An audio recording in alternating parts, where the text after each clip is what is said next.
This week, what makes a great road trip destination? Our friend Brooks Smothers, host of the RV Out West podcast and now the See America podcast, is here to chat about travel destinations and what's coming up on this season of the See America podcast. Plus, we're going to talk about an RV manufacturer that's up for sale and a whole lot more. This is RV Miles. Chances are you've seen them on the road. That's because Blue Ox designs and manufactures the best towing products in the industry. Just look around. You'll find them on highways, in campgrounds, and anywhere you find people traveling in the great outdoors. From award-winning tow bars and base plates to a full line of weight-distributing hitches, adjustable ball mounts, and now they have fifth-wheel hitches too. With Blue Ox, towing doesn't have to be a drag. Visit BlueOx.com for more information. Harvest Host is a membership that allows RVers to take a rest from the road and enjoy unlimited overnight stays at over 5,100 unique locations in North America, like breweries, farms, attractions, wineries, and much more. Easily plan and book your next RV trip and enjoy over $1,500 in exclusive member benefits by joining Harvest Host. Get 15% off your first year of membership with the code MILES. That's MILES. Go to harvesthost.com to become a Harvest Host member today.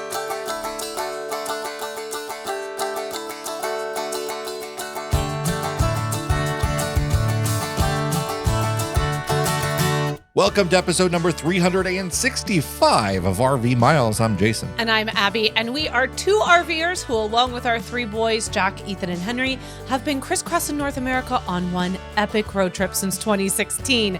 Here at RV Miles, we talk all things RV and outdoors, from industry news to travel destination, prehistoric Mayflies, and so much more. It's like 90 degrees outside. Summer is here. It is definitely warm. It's definitely camping season, and along with that, as Abby alluded to and we'll talk about later, means bugs. But first up here on the show, I want to talk about an RV company that we love, Lance Campers. Lance makes travel trailers, and they're really well known for their truck campers. Lance truck campers are well respected to be some of the best truck campers out there. And they manufacture Lance products mostly in California. They also have a plant in Indiana as well. And Lance was bought in 2018, I believe, by Rev Group. Rev Group is a big RV manufacturing group. We don't talk about them a lot because they're not the big three: Winnebago, Forest River, and Thor. Rev Group makes a lot of Class A brands like American Coach and some others. Anyway, They didn't have a trailer manufacturer until they bought Lance in 2018. And in their recent investor call, which happened last week, they kind of announced that Lance is up for sale, that they're trying to find a buyer for Lance. It sounds like it was becoming a problem for them to manage the company. The Indiana operations were decently away from Rev Group's other Indiana operations, and of course the California operations are a long ways away. So Lance is up for sale. And the thing about Lance is it's a great boutique manufacturer. Boutique is probably not the word I would actually use for them. They're not super small, like somebody like Oliver or something like that. They do make a decent amount of products. I wouldn't call them boutique. But they're independent. They're not independent either. They were independent. They're an anomaly. We don't know what they are. But they do really good work. They make really good products. And what's interesting about this is, from what somebody in the comments of the last YouTube video says to me, apparently there's a group of employees at Lance that are trying to do an employee buyout. Ooh. Which would be interesting. We know how well those employee started RV companies are going right now. So I'm sure There's wrong with that. No. I was alluding to, I guess I should say, former employees. Yeah, you're alluding to employees. The lawsuit between Thor and the new Axiom RV. That's not going so great right now. Well, Thor is suing them because they're alleging that the new operators of Axiom RV are stealing trade secrets and talking to customers and stuff like that. I don't want to get too far off the track, but I do. You got us in the weeds. I know, but I have to ask this one question. I do have to ask this one question about all of that, and then we can go back to Lance and welcome them to the RV Miles Network. But how can you sue someone who hasn't created a product yet? Yeah. Like, there's no product yet. So how do you know they've stolen all your secrets? Which, I'm sorry, you literally have RVs that look like every other RV. I don't know how much of an RV secret it is. They're throwing what they can at the wall to see what they can do to stop this. It's really amazing. Clearly, there is a bit of a vendetta happening here. Oh, gee.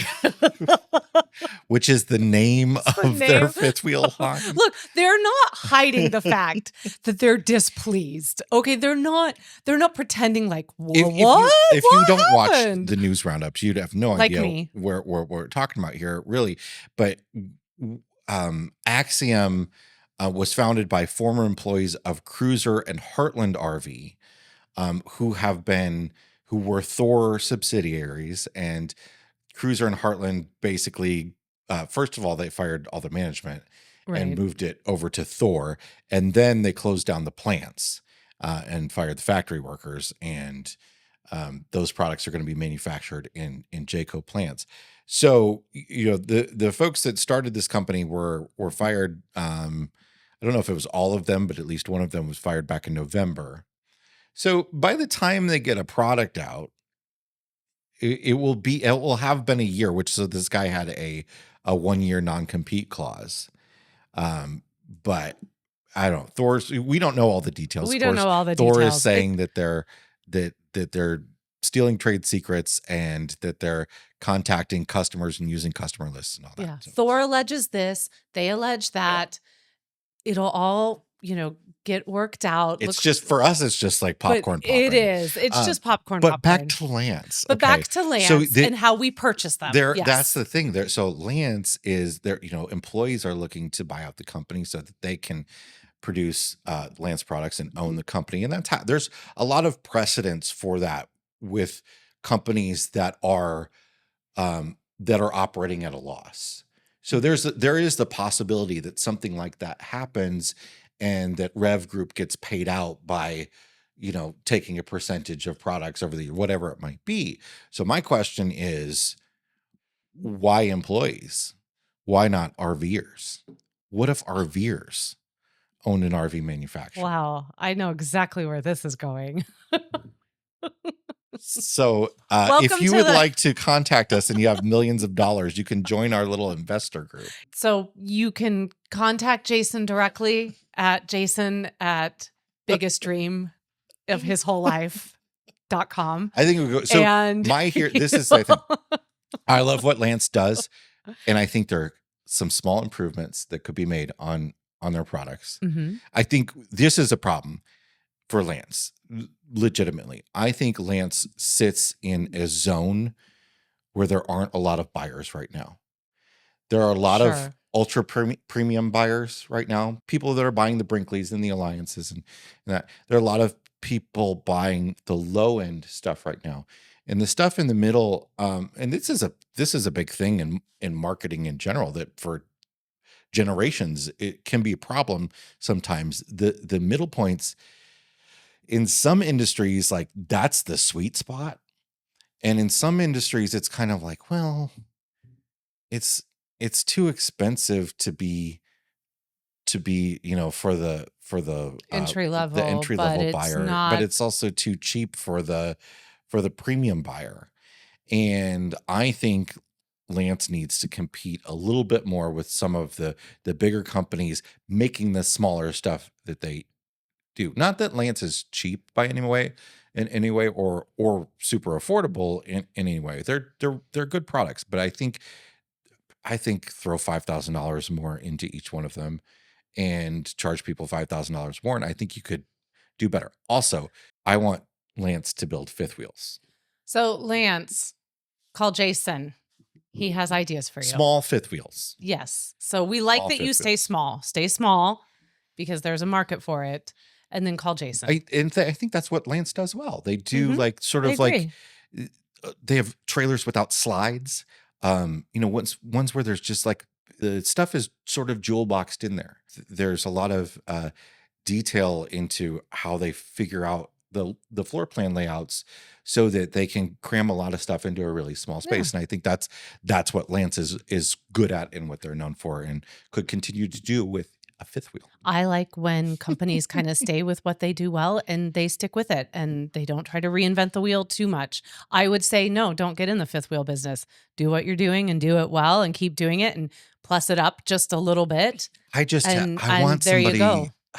Here's what I want. I want somebody to do a fifth wheel that is meant for, I don't want to say off-road. Like, so there's this whole category of off-road trailers out there, like the Ibex. Yeah. But what we loved about the Ibex was not that we were taking it down 4 service roads for 10 miles. No. What we liked about it is that we were fine taking it down a washboard road. We were fine taking it to Mexico. We were fine taking it to Alaska and dealing with some of the roads that we dealt with and to getting into a boondocking area where you're a couple 100 feet from the road, but you're having to go through some, big dips and stuff like that. And I think there is a lot of room for a fifth wheel manufacturer to make something that a lot of people would feel comfortable taking from Baja to Alaska or taking into a lot of the boondocking areas in the West, where it's hard with some of them because of the low clearances and the height and the weight and length and all that sort of stuff. And having done both of those and been in both of those worlds with a big fifth wheel with, a drop frame and a rather low clearance in the back, and then having the Ibex with a rather high clearance and much shorter, 18 feet shorter. I kind of think we can say now, and we've boondocked with both of those, that they don't boondock the same way and you don't take them to the same places. And that is not a negative to either one. No. And it's not just it's a style. It's just a style. And it's not just about the suspension, which can be upgraded. And some manufacturers do, like the touring coil suspension, but it's also about like the clearance around the truck bed. Yep. Like I would love to see a fifth wheel that is particularly designed for short bed, heavy duty trucks, and has a decent amount of clearance so that you can really take some big dips and all that sort of stuff. Has some off-road suspension, has a cutaway in the back for clearance in the back, and I think there's a market for something like that. I agree with you. I just don't know if it's Lance that should take that on or not, or maybe because Lance is available. Yeah. Well, there you go. That's all it takes. All right. Wanted to talk quick too about the Parkography podcast and YouTube channel, which we've brought back. And well, the YouTube channel is new. We did not bring the YouTube channel back. The YouTube channel is new, completely new, and I'm really proud of that channel. We've only been out for 2 months. It could not have gone better. I mean, we have one video that has more views on it than most of our videos on any other platform. We just crossed over 10,000 subscribers over there on that channel. We've only been at it for 4 months. Yeah, we've got one video that's getting close to 400,000 views. Like, the stories are being... What I was always concerned with when we launched the channel was that the news videos, because we've moved news from the park, so any public lands news, that monthly one you used to see on the RV Miles YouTube channel, well, that's happening every other week now over on Parkography. And I was really worried that those were going to overshadow the stories and that we were going to not find an audience that wants to hear about these amazing stories from different places all across our public lands. And that has not been the case. I was so pleased with the recent Devil's Tower episode that we did about the parachuter who took a $50 bet that he could land on Devil's Tower and then got stuck there for 6 days in the 1940s. That video is at, I think, 35, close to 40,000 views. Yeah, which is a good news roundup on the RV Miles channel for us. So I think too, when you're talking fantastic. Public lands and you're talking about these stories and they're very, very specific, you're reaching it's just now, one story, one instance, and people are sticking around. Is driven by the comments of Let's not get into people. No, we're not doing that. It's an ancient tree. We're not doing that. We're not going to have that discussion. Anyway, so this week over on Parkography, we're telling one of the stories that really started the formerly America's National Parks podcast off. And in sort of redoing it, we were able to redo it with me recording in Yellowstone National Park. And this is the story of Truman Everts, who was part of the Washburn, Doan, Langford expedition. I don't know if I said those three names in the right order. WDL. So this was an expedition in the 1870s, I think. 1870. Exact. In 1870. Yeah, that explored the Yellowstone region and is part of why Yellowstone became Yellowstone and as a national park, and why everybody out east learned about Yellowstone. They explored it. They named Old Faithful. They saw a lot of the things, and everybody that was a member of the expedition has a mountain named after them somewhere. Some of them have national forests. You've got Wheeler Peak, and you've got Washburn's got a lot of stuff named after. Well, Everts has a mountain. Everts has a mountain.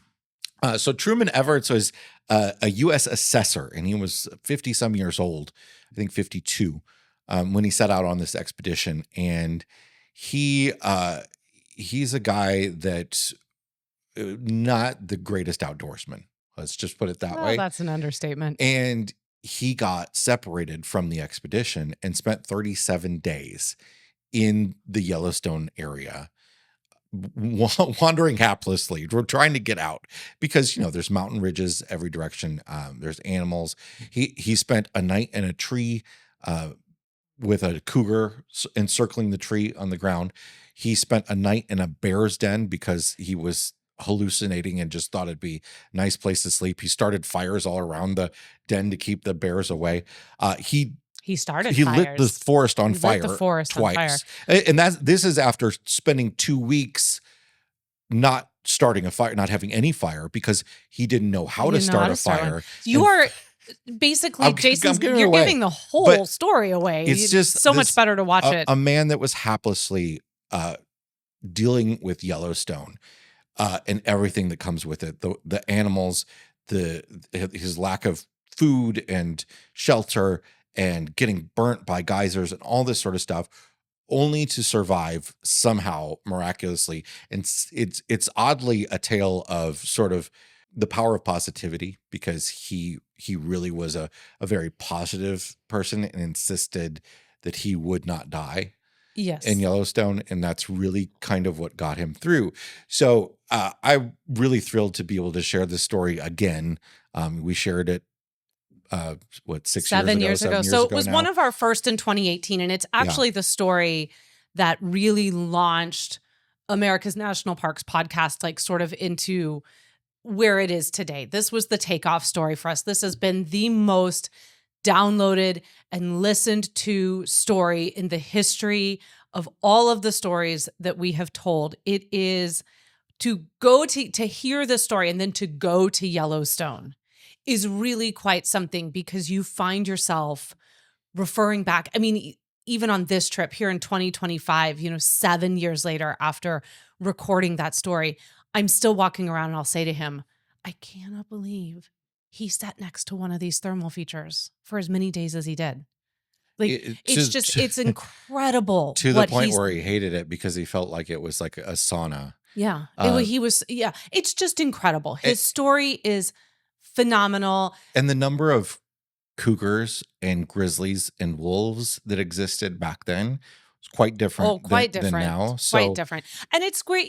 Another thing on a personal note, I feel really proud about, I've always felt really proud about these stories that we've told. Jason and I have written the bulk of America's National Parks podcast, now Parkography, for the last 7 years. Only in the last couple of years have we had really talented writers join us. There is hundreds of stories that Jason and I have written. I've always been really proud of our storytelling ability over there, but I'm immensely proud of Jason as an artistic editor, because these stories now, when you go over and you watch them, be that Devil's Tower or about Carlsbad or now about Yellowstone or about Witness Trees, those are all Jason editing them. These are labors of love for Jason. These are hours. And if you think what I talk about, what he does with the news video takes a long time, you should see how much he pours into these videos. And they're incredibly creative. And I'm really proud of you and of them, because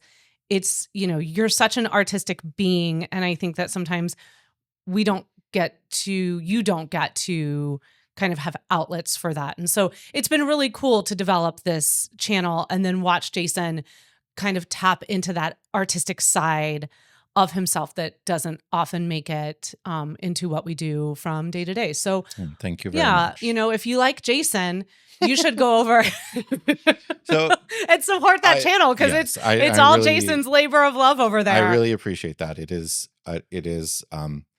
enjoyable. It is an enjoyable time for me to be able to do it.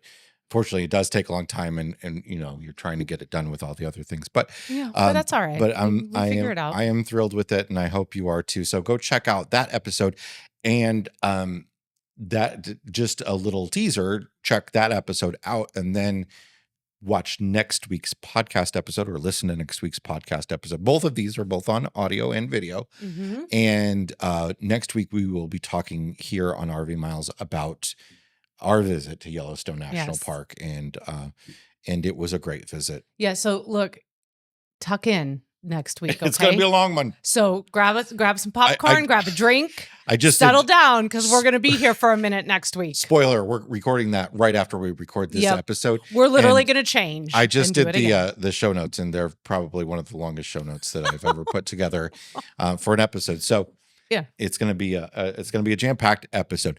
Time to get your rigs ready for the travel season. This is the perfect time to complete those much-needed upgrades or repairs, and that's where eTrailer.com comes in. eTrailer.com's customer service and enthusiast teams are ready to help you find the best solution for your unique situation. eTrailer's team is focused on putting their actual hands on everything they sell, so they know exactly what it's like to use the product, providing you, the customer, with quality service and recommendations based on personal experience. If you're looking for a one-stop shop, eTrailer.com has you covered, with a variety of RV items, including towing options, interior accessories, replacement parts, storage, and more. But it doesn't stop with RVs. eTrailer.com offers tons of automobile accessories, campground gear, and more. If you need it, chances are they've got it. Visit the link in the description and receive free shipping on orders over $99.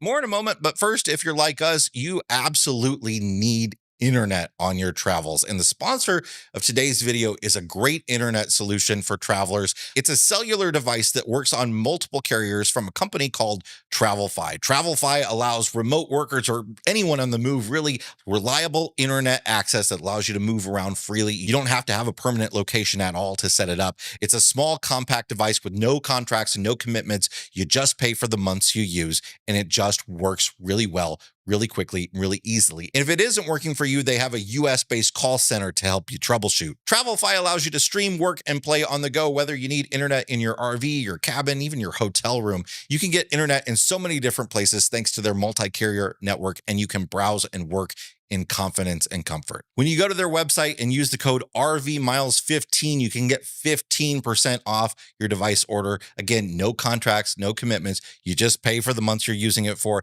If you're not traveling in the winter, you don't have to pay for it in those months. There's a link in the description below, or you can go to travelfi.com. That's TRAVLFI.com. There's no E. TRAVLFI.com, or go to the link in the description and use code RVMiles15 for 15% off. My guest today is the host of the RV Out West podcast, covering the Pacific Northwest and places far beyond there, but also the new host of the See America podcast, good friend of the show, good friend in real life, Mr. Brooks Smothers. Brooks, welcome to the show.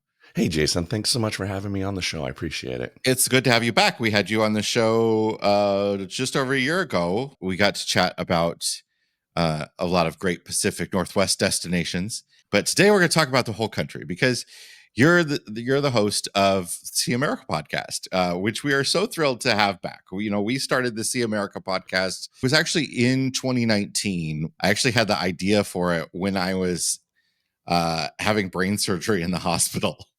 It seems like a good time ever, right? Yeah, and we sort of got out. I got out of the hospital and we started working on it right away. And the idea for us was that we're an RV podcast. We cover a lot of RV destinations, but not only are these destinations not just great for RVers. They're sort of great for anybody.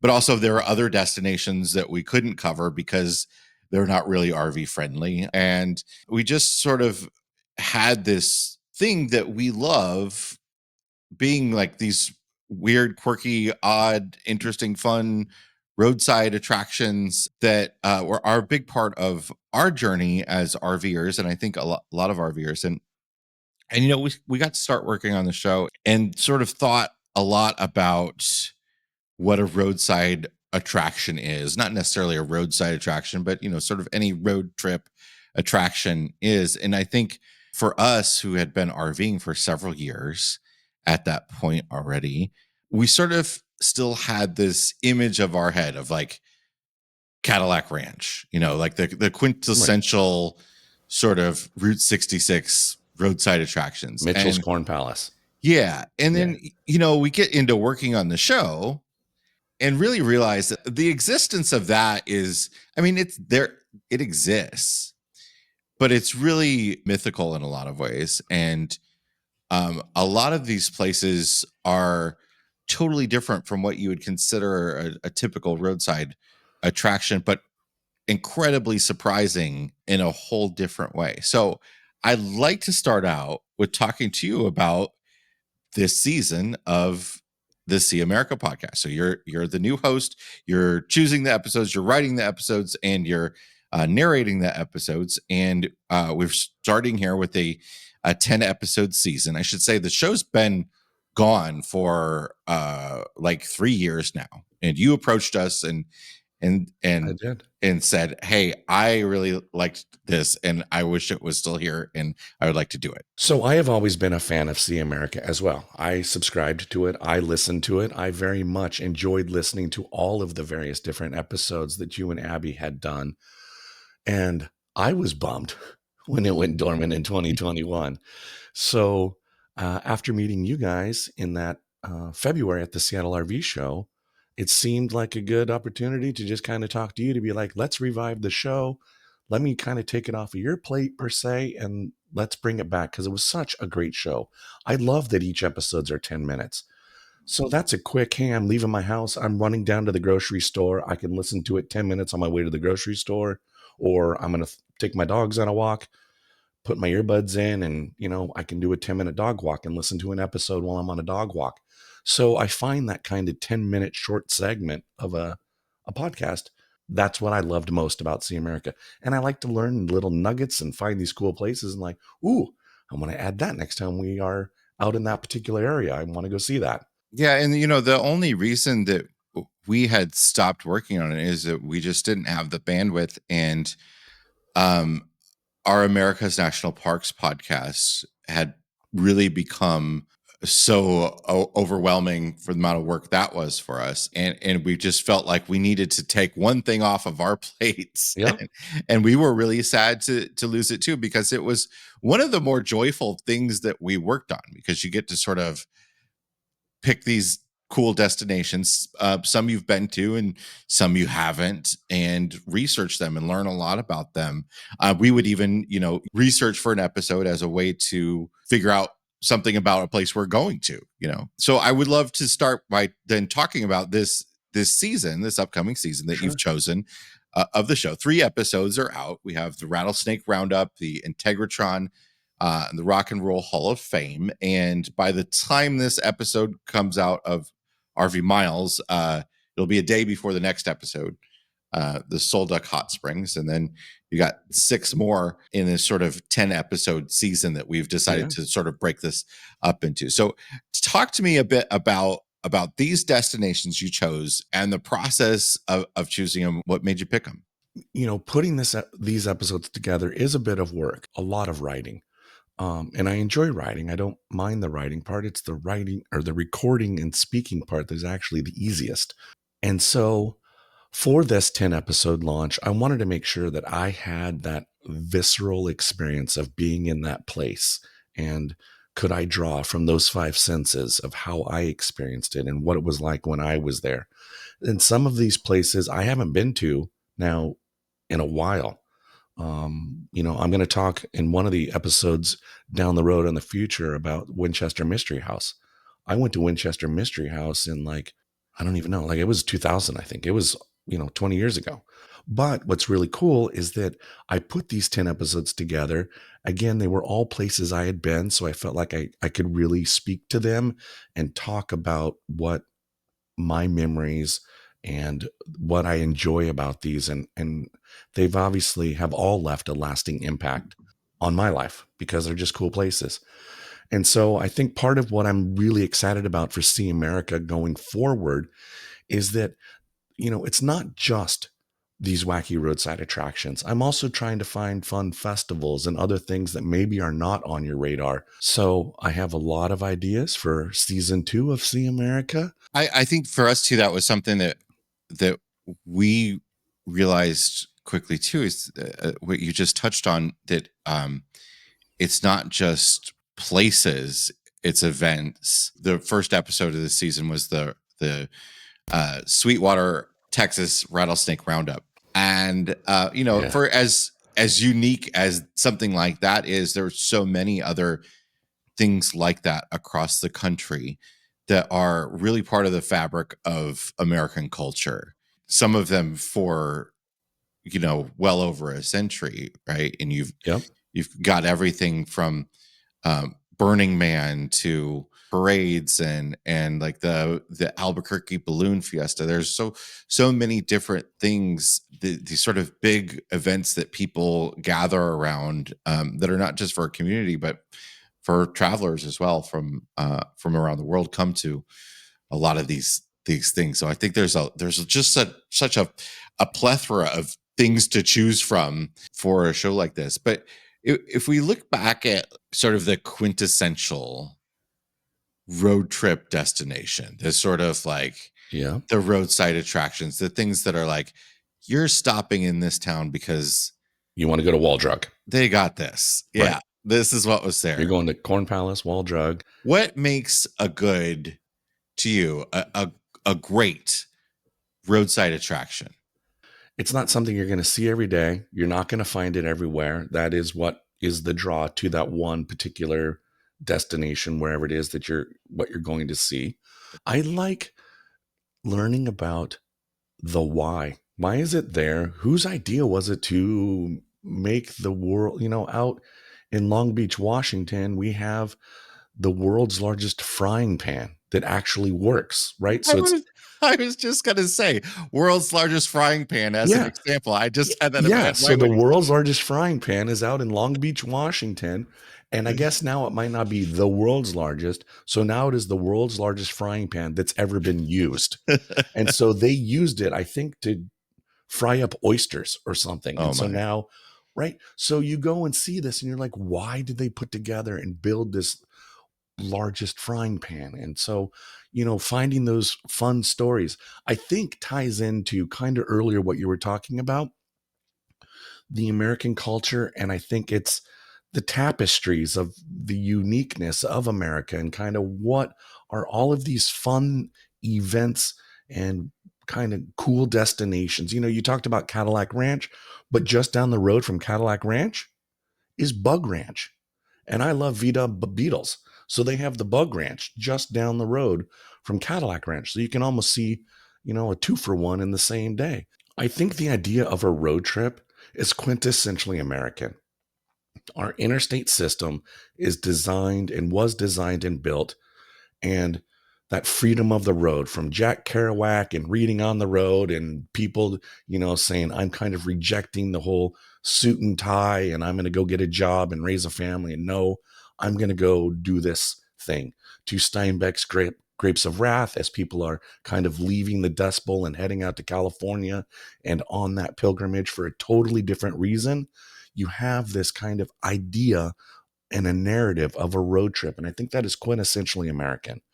And so then you add on top of that all of these little fun destinations, unique events, historical sites, and things to see on the way, just ties it all in and adds a little layer of depth to any road trip and to any journey. And See America is right there to tell the story. Well, there's like this sort of, you're on a trip somewhere, you've got a final destination somewhere, But a lot of people are making this route, taking like something like Route 66 as an example, and entrepreneurial folks or just folks that are looking to share something often, try to find a way to capitalize on the fact that people are going to be driving by on that route and make their place a place. And some of it is, for me, you tell me when you've started going in to cover some of these things, but for me, it was kind of like the world's largest frying pan type thing.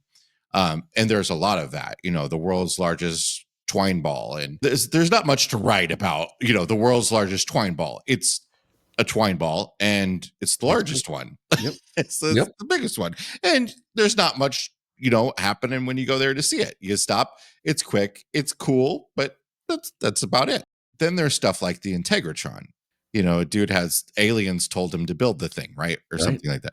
Yeah. And you get sort of like this deep backstory of the why. It's not just like we put this giant pecan in front of our pecan store, right? Right.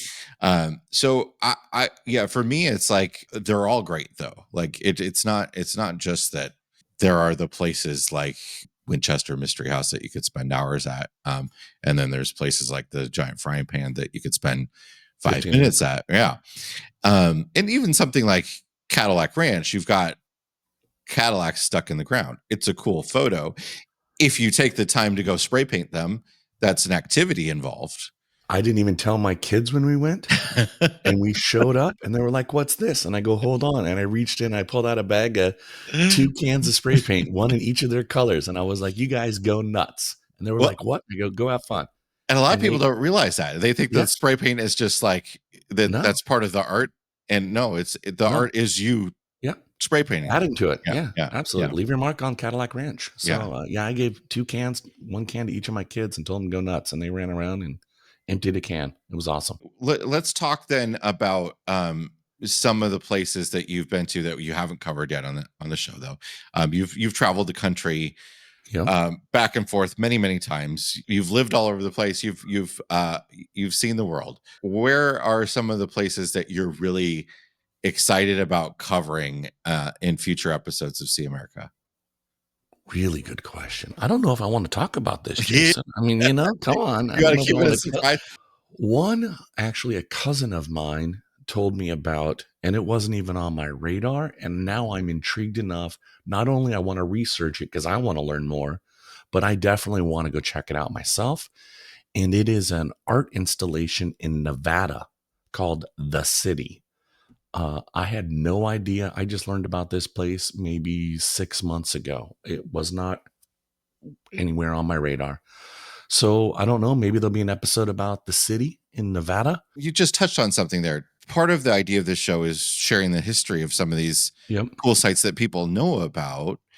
And then part of the show is sort of telling them about places that they might not have heard about. And so I think there's something kind of important that's happening in the world of travel that it gets talked about a lot, and it's the sort of spread of social media has people knowing more and more about a lot of places that maybe like a lot of locals know about and stuff like that. Is there an element to this world of road trip travel and road trip destinations where we can still discover stuff, or it's just everything on TripAdvisor now?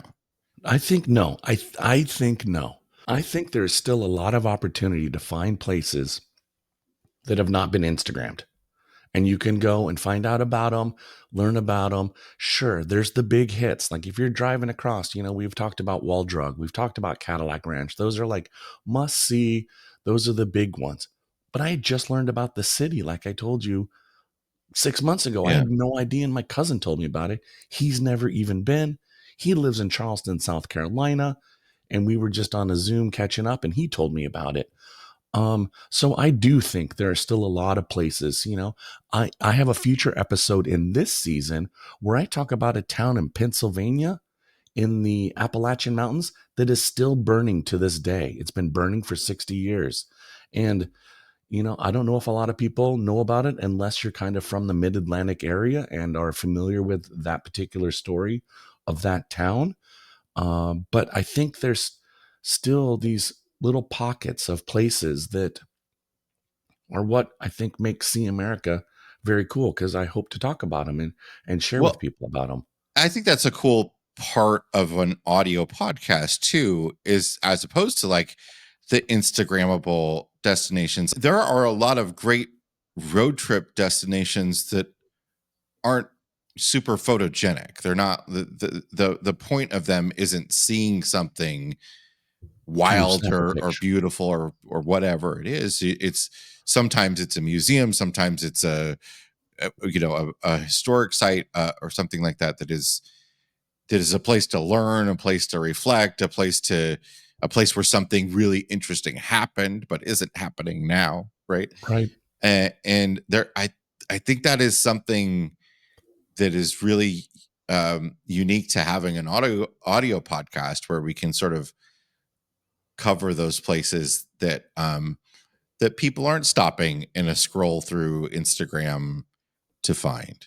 Well, and the other thing I think I personally really like about audio podcast too is like in 2022, my family, we did a big loop around the United States with our trailer, and we did a big 5-week road trip around the country. We went out to go visit family in Philly, and we took our kids, for an example, to the Oklahoma City Bombing Memorial, which is an incredible, incredible memorial.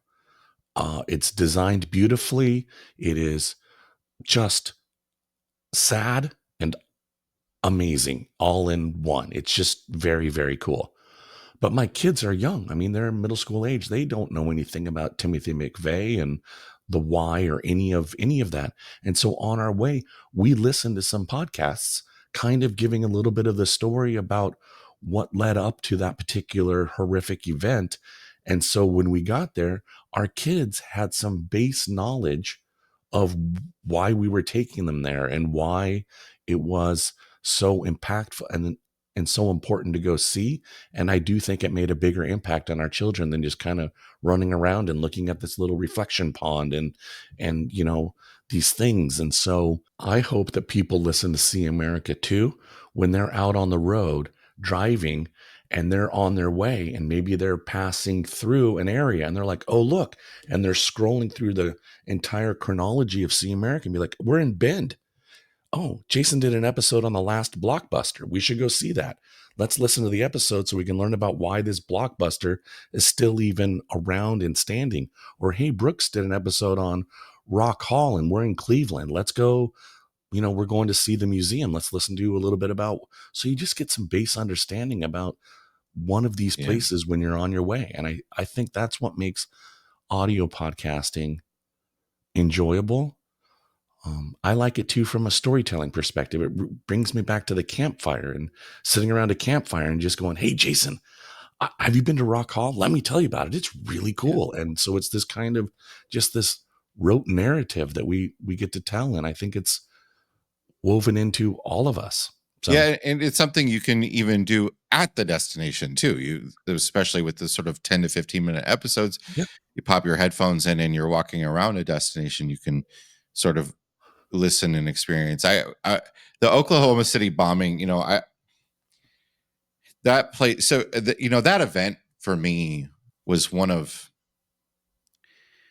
it was the first terrible thing to happen in my life as someone mature enough to understand it. Right. I mean, I lived through like the Challenger explosion, but I was like 5 or something like that. Right. And I really appreciate when you go to that memorial. So we did a similar thing to you. We sort of, I don't remember if we listened to a podcast or we just kind of told the kids the story or what it was, but we shared a lot with the kids about it. And then you get there and they do a good job there of knowing that kids are going to come there, not knowing about it or not having lived through it.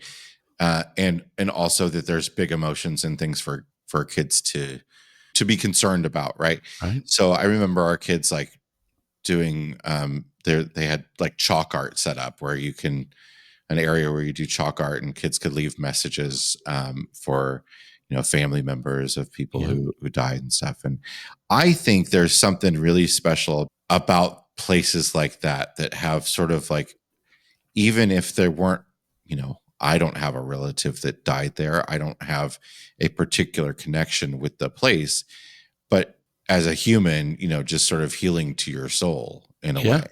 There's the Flight 93 memorial. Been there too. That place is crazy. We did an episode, one of our early episodes of the America's National Parks podcast was about the American chestnut tree, which is virtually gone. One day I want to do an episode of like what the U.S. looked like 100 years ago, because we cannot fathom how different it was. Just one small example being the American chestnut tree blanketed the country. And there were places where you could walk through a forest and you'd be ankle deep in chestnuts at the right time of year. And a fungus was brought over that wiped them all out very quickly. And, of course, there's a big story about environmental protection there. But you go to a place like Flight 93, and scientists have been working on a strain of the American chestnut tree that is resistant to this fungus, which still exists today. The American chestnut tree can't grow over a certain size because this fungus is everywhere in the U.S. and it can't grow to it.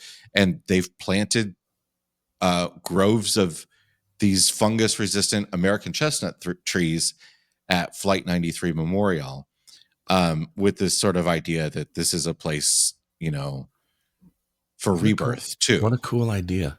And I love places like that have so much more to them than what you think. Like, that we're going here because of X, but we're going to learn about and find out about why.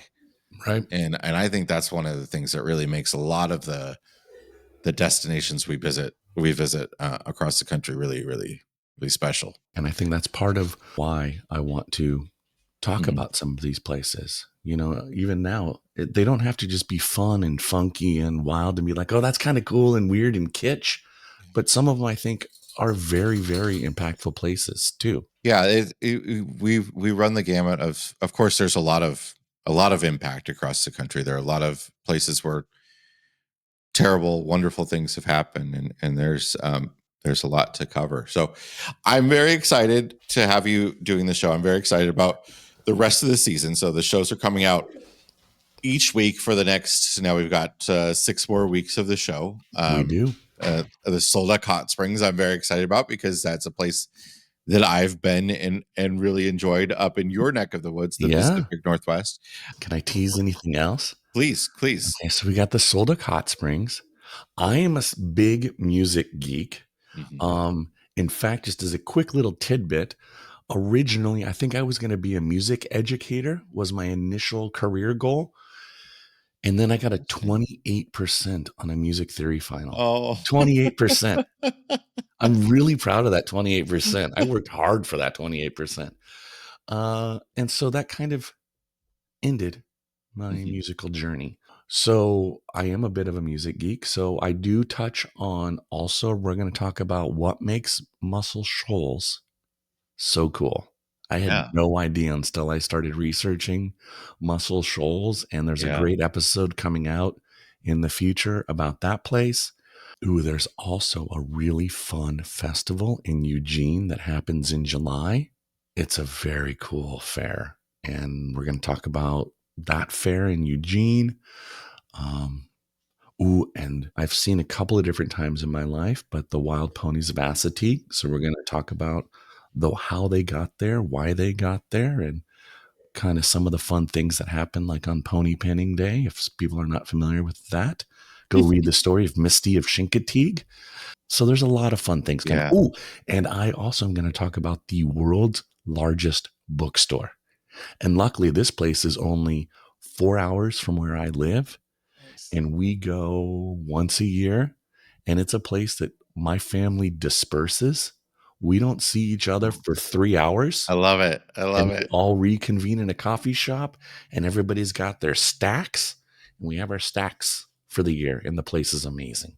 Brilliant. Oh, that's so great. And that's great too, when it's something that is also, has a personal connection to you, especially like music. Music is such a part of the fabric of the US too. I mean, it's probably, our biggest cultural export, next to movies, but maybe there's a future episode on the Banjo Museum in oh, Oklahoma. I think you guys actually already did it though. We actually did do an episode the Banjo on the Museum is awesome. Yeah. That was such a special experience for me, because that was not a place that I had intended to go to. I hadn't even thought of going to, right? Yeah. And I love places that surprise you like that. They actually invited us. And I took the boys. Abby didn't go with me. And these banjos are, well, first of all, you learn that, they were invented by American slaves, right? They're invented by Black slaves. It's a completely American instrument. It is, I think, the only American instrument. And they are all, like the ones in the museum at least, have these incredible carvings on the back. And you don't see these carvings when someone's playing one, because it's facing their belly. Yeah. And then you see the backside, they have them in these great cases where you can walk all the way around, and these incredible like circus tents and all sorts of stuff. And they had Kermit the Frog. They had an actual Kermit there with the banjo from Rainbow Connection. I mean, incredible. So cool. Yeah. So those are those fun stories that, just as a tidbit that are, I think, are just really fun to tell. And I'm excited to tell these stories. There's so many wonderful places. And I'm so glad that you are here to discover them all with us. I do want to give a quick shout out to the RV Out West podcast, your other show. Yeah. We talked about Pacific Northwest destinations when you were on the show last time, quite a bit. But what's happening over at RV Out West, and what's new? RV Out West is we're just continuing to talk about, again, fun places and destinations to see. I mean, I think when people think about coming to the Pacific Northwest in an RV, they're coming to see our national parks. They're coming out to go to Olympic National Park. They're coming out to see Mount Rainier and the wildflowers in the spring. They're going to go hike around the North Cascades. So we talk about other places that you can go and see. We talk about festivals. I have an upcoming episode where I'm interviewing a historian, and we're going to talk all about Prohibition in Seattle and how the history of Seattle and this area and the impact that Prohibition. And I do feel like if I was alive in that time, I would have been a rum runner. I just want to go on the record saying that. I would have been a rum runner, I think.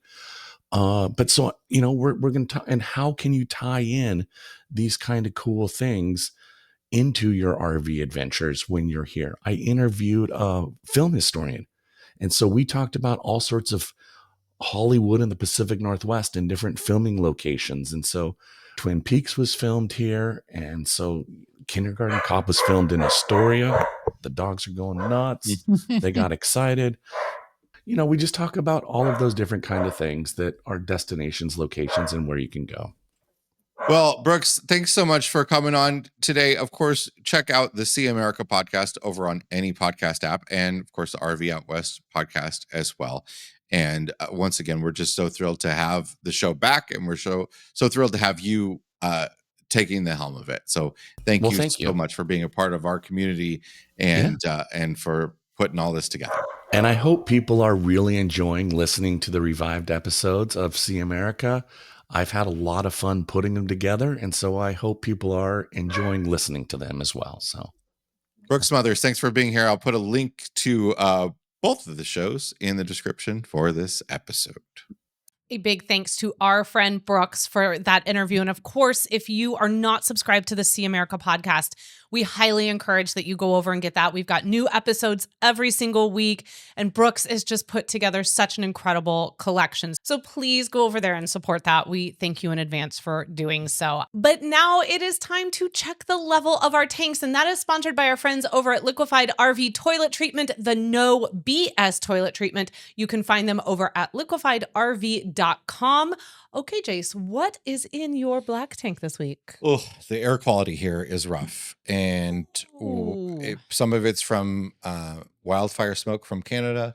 Some of it's just pollen and all that sort of stuff. But the AQI the other day, the air quality index the other day was 109. Yeah, it's not great. It's not great around here. So,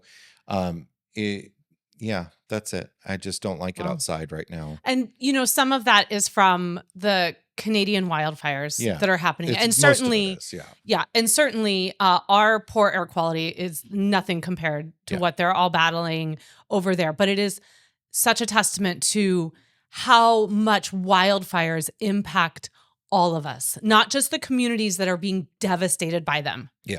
But as a world, as a collective group of humans on one planet, wildfires are incredibly devastating and have a lot of far-reaching effects for everybody.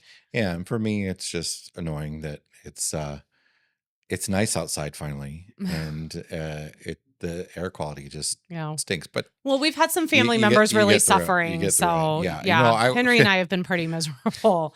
Let me add, this is a good piggyback to this. Okay. People that make air quality worse. For instance, so we live in a set of townhomes. Oh, we're going to do this. Okay. We live in a row of townhomes. And we are on one end, and on the other end, there is somebody who on their little balcony, we all have little balconies. Hope they're not a listener. Have an overhang over each balcony. Has like there are 3 floor townhomes, so the balconies come off the second floor, and then the third floor is larger, so the third floor comes out over the about halfway over the top of the balcony, right? So the people on the end have a solo stove on their tiny little porch. Small. Ranger. They have a small looking. Oh, they have the tiny one, the Mesa. It's the. I didn't actually see it. It's the little round, tiny one. Well, there are a couple ones. There's this one. We're going to do this by hand gestures. This is the Mesa, or no? This is the Ranger. Okay. This is the Mesa. Note for audio: interesting hand gestures. Okay. Mesa's like 6 inches. Ranger's like Mesa's only like this tall. It's like Mesa's like a large candle. Yeah. And the Ranger is like a small garbage, like a bathroom garbage can. Short of climbing up on their balcony and it was big. The flames were tall enough for me to see the flames. Taking a tape measure to said thing, it does look like the Ranger. Not only are we not supposed to have fire pits or even propane fire pits or grills are allowed on our porches. It's a city ordinance. It's also written into our lease. Also, please don't set my house on fire. Thank you. Yeah. I mean, because these balconies are so small that you can't. There's another guy across from us that has a charcoal grill on his balcony, and he lights that thing and the flames go, up above your head. Mm-hmm. And you're like, this is a tiny little balcony. But the problem for us is, of course, the chance that our house will burn down, but also this overhang keeps the smoke under the overhang, and nobody, when they light this fire pit on their balcony, nobody can open their doors. No, it's swirling all above, and it was an incredibly windy day where I think there was probably already out there sort of a fire ban on the day anyway, because it was so windy. But what I love about this and Jason, and this is the RV version of Stage Manager Jason that I went to school with, when he was like, "You guys shouldn't be drinking backstage. What are you doing? What are you doing drinking that? The show's not over yet. Listen, you shouldn't be drinking that bottle backstage." Do I need to bring up how insane I have never? I was incensed. No. I'm not talking. No, not about that. Incensed. I have never seen you so angry in like the last year. Oh, as you were. When somebody was parked in our parking spot in the back of this building. Get out of my parking spot. Man, I paid for that. And not only that, you wanted me to deal with it immediately. You were like, you need to email the condo association Get right on now. The horn. And I'm like, not to have some, because you wanted them to come move it now. Listen, you're concerned about. And I'm like, we're not going to wait for them to come down here. I'm just going to put a note on the windshield and say, don't park here. You're concerned about overall safety when it comes to rules. Yeah, I'm concerned about our house being burnt down. You're concerned about being able to park somewhere. I am concerned about the inconvenience being thrust Let's just park into any of the free and open parking spots anywhere around here. I was mad. Don't get out of B. B belongs to the Mile Zero studio. Like there's 40 other parking spots back there. Get out of B. Like that. Yeah. So, but this is like, to me, I loved it because it reminded me of my first early impressions of you before we were just going to school together. We didn't hardly even know each other. My grade was based on what the actors in that show did. And you're all back there like getting drunk during a show. We were not. There was like 5 of us drinking Boone's Farm, Jason. You were drinking a bottle of wine that the crew intended on drinking after the show. Yeah, that's exactly really what it was. Came down was to. Jason wanted it. Jason wanted the bottle for after the show, and he was mad. One of us bought it, okay? And one of us spent the money on it. You guys had me. Literally, he's just like, you guys shouldn't be drinking during the show. And I just looked at him and I was like, what school do you go to? Like, what world are you living in right now? There was like a smoking room right outside. I know. I was like, what world are you living in right now? Anywho, what is in your fresh take this week? My fresh take this week is this collaboration between Airstream and the Frank Lloyd Wright Foundation. This Frank Lloyd Wright inspired Airstream. And I gave this fresh tank to him, by the way. I gifted this to him. I found it. I gifted it. But you brought it to me knowing who this was designed for. It's gorgeous inside. They're only going to make 200 of them, and it costs an arm and a leg. So you know that it's like 180,000, which isn't that much more than a typical another Airstream that size. Yeah, but it is. What is the length on it? It is expensive. It's like 28 feet. Is it? We thought that. It was going to be like 28 or 30. Yeah. Yeah. Okay. And it's just gorgeous, and not that every RV needs to look like it's a Frank Lloyd Wright but it don't hurt. But I just inspire designs like this that aren't the interior design isn't like lowest common denominator. I think a lot of RVs are sort of designed so that anybody would want them. They're a clean slate. It's sort of the same thing as like when you go to sell your house, they want you to paint all your walls a neutral color. Sure. Right. So someone can envision their own world in it. And I think I have zero issue. But I love when you have a niche inside of a niche. But when we have that's fantastic. 700,000 different RV floor plans. 699,999. Thank you very much, because the 37 RV miles is unique in its own. Okay, thank you. Well, it's one of them. When there are so many different floor plans out there, an RV is not a house, because you're not going to come in and paint the inside and put new wallpaper up and bring your own furniture in. I'm sorry, but the entire RV content creator influencer world right now is screaming at you, because that's 50% of their content. 99.9% of people are not going to do that, right? You're going to throw some throw pillows out. You may hang a few things on the wall. That's going to be what it's going to be. You're going to bring your own comforter and that sort of stuff. And that's going to be the interior design of your RV. So let's start making them look a little more interesting inside. And we have been seeing some of this recently. There have been some manufacturers that are taking some swings at this. And I've liked some of what I see. Some of it's a little weird. Some of it's not. But I do like a lot of it. And this is a great example. Airstream has a history now of doing some of these collaborations. They had the Pottery Barn one and Pendleton. They did a Pendleton one. Besides Tommy Bahama. Besides the name brand thing, I think it's interesting to just have some special editions, special edition interiors of different models. And I think there should be more of that. This is stunning. I mean, I think for Jason and I, being from Chicago, Frank Lloyd Wright is everywhere, right? It's just a name if you live in the area. And so to see kind of what the idea of a Frank Lloyd Wright inspired RV would look like, I love it. And I think it speaks to those of us who know us because this was sent to me 3 times yesterday Well, by 3 different people, or it was brought up to me by at least 3 times yesterday by different people, because it's just like, it is something that for us, the clean lines, the use of the warm wood, the talks of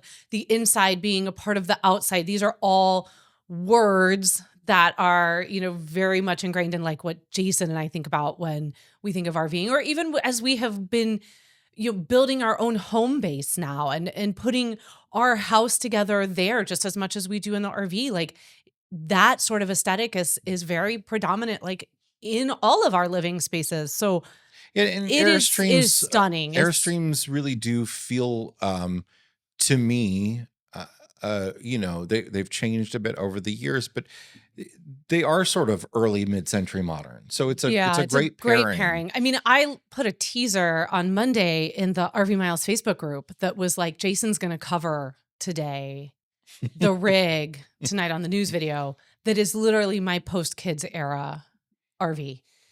It also is 2 twin beds. It's literally my post-kids era Actually, RV. that's an interesting thing. So what they've done is, and this isn't, I've seen this in a couple other units, but it's the first time Airstream has done this. They've done 2 rear twin beds that also are 2 rear sofas that also fold together into one king size bed. But can you imagine, like, it's your sofa and my sofa, my bed and your bed. Yeah. And then like that's the only thing I don't love about that is I do think I prefer, mattresses have been so important to us in RVs. Yeah. And I do kind of feel like I just want 2 rear twins that are that's actual mattresses that I chose. Okay, so that's fair because I didn't realize that they were like teddy bear mattress custom, in the shape they're customizable. It's like you're sleeping on a couch, essentially. Right, but is the mattress itself, like you couldn't swap it out and just drop a twin? No, because it's not really a mattress. It's like you're sleeping on couch cushions. So, then I would say, hard pass on that when we get to that point in like 10 years. That would be a hard pass because I would want a real mattress in there. Again, my imaginary, more rugged fifth wheel has a dual twin bed floor plan in it. And I think that there's something that the fifth wheel market is missing, some of that kind of stuff. Okay. Lance will call you. They'll call you. You can tell them all about it. Okay. They listen to this show. All right. What's in your black tank this week? Hey, alluded to it at the top of the show. Mayflies. I hate you. Why are you here? Go away. I know you're prehistoric. I know you've been around for like 100 million years. I know you die within 24 hours. How many of you have to be out there in order to cause the chaos that you have caused in this whole region? And you're still only alive for 24 hours. I am not kidding. It is biblical apocalyptic. Wow, say that. Biblical apocalyptic. I can't even say it. It's just apocalyptic. I like to watch you try, though. It's just, that's not going to get cut. I guarantee you that'll stay in the show. It is apocalyptic. There you go. And thank you. Both weren't necessary. Didn't need both, and so I'll eliminate one. I drove home the other night from the in-laws, and it was duskish. Went and washed the car, took off down the road, missed my highway exit. I was on one highway, missed my highway to head to Davenport. If you miss your exit from this highway from 280 to get on 74 and go to Davenport, you're stuck on 280 for 10 miles. Before another exit shows up, running parallel. And at that point, you should have exited. You should have just taken. And 80, I didn't. 80 around. I stayed on. Right. I was like, well, screw this. I'll just take it up to 80 and I'll come back. But you're running parallel with the Mississippi River for most of it, and this is the sweet spot for the Mayflies. Is along the river. At one point, I call Jason. You're actually running around Rock River, but that's okay. I am. Yeah. What? Rock River. What? Okay, I can't. Can't we just have a river? Okay, it's fine. You're running. It's a river. I'm by a river, a body of water. I barely know my directions here. I'm impressed that I said 280 and 74. So it sounds like this.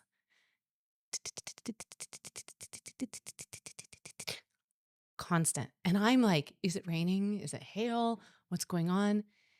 It is the cloud of mayflies that we are just driving through that are pelting the car to the point where I started to lose visibility on the windshield at a quite rapid and alarming rate because the wipers and the windshield wiper fluid could not keep up with the amount of mayflies we were hitting. And so when we finally got to our destination, by our house is a gas station. So I went over there to clean the windshield. And on the front of the car, there were thousands of dead mayflies. And we took a picture to show Jason when we got home. And I was like, I just washed this car. So I was like, I'm going to need you to wash the car because it looked like a crime scene. And they've continued. It's bad. We're almost done. They'll be gone soon. Yeah, that's what everybody says. And here we are 6 weeks in. There are things still kicking. We don't need mayflies. We don't need regular flies. We don't need anything with a fly. Need mosquitoes. We don't need ticks. And I get it. I love all other animals. Look. We don't need those. I did a small deep dive on the mayfly, like real small, like the first paragraph on Wikipedia length deep dive. That's a pretty shallow dive. I told you, don't go feet first, people. And it was like, we think these are, some people call them fish flies, but they're like, we think these are like the closest to what bugs look like in prehistoric times. Like the body of the mayfly is like what they believe, because these have been around for like 100 million years. So they probably saw the giant tree stump that is now Devil's Tower. So I couldn't help it. And so look, they're cool in that sense, like in a scientific sense, they're cool. They are not cool when they are like all over your car, when you are trying to just walk outside and enjoy this warm weather, and they are a cloud that you're like, oh, I'm gonna have to walk through that. And who knows? So it's rough. It's the Midwest. We roll from mayfly season into corn sweat season. I just don't understand. I don't understand this place I call home. All right, what's in your fresh tank?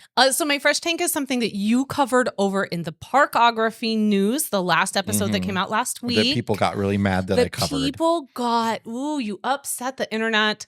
I think it's charming, and I think in a time when there's always, I told you you're darned if you do and you're darned if you don't, because we try to provide, and it's fine. Like, it doesn't bother us because it doesn't bother us, but we try to provide all the news that's happening, but we also understand for our own mental health that sometimes it's a lot of heavy, right? So sometimes it's really nice when you can try to interject like something fun and light. So it's nice when we can interject something just like fun and just really lighthearted. And so fresh tank to the fact that the newest addition to the Magic Kingdom in Walt Disney World is going to be national park themed. It's going to be Piston Peak National Park. Piston Peak comes from planes, but it's going to be about the whole Cars world. And it's really cool. And it's nice to be able to have, to see corporations. We talk a lot about corporations are going to take over, but it's really cool to see a corporation actually embracing the national parks and finding value in creating something like that in a space where they think people will be interested in coming to see it. And there's going to be ranger stations, and it's going to be like a legit national park.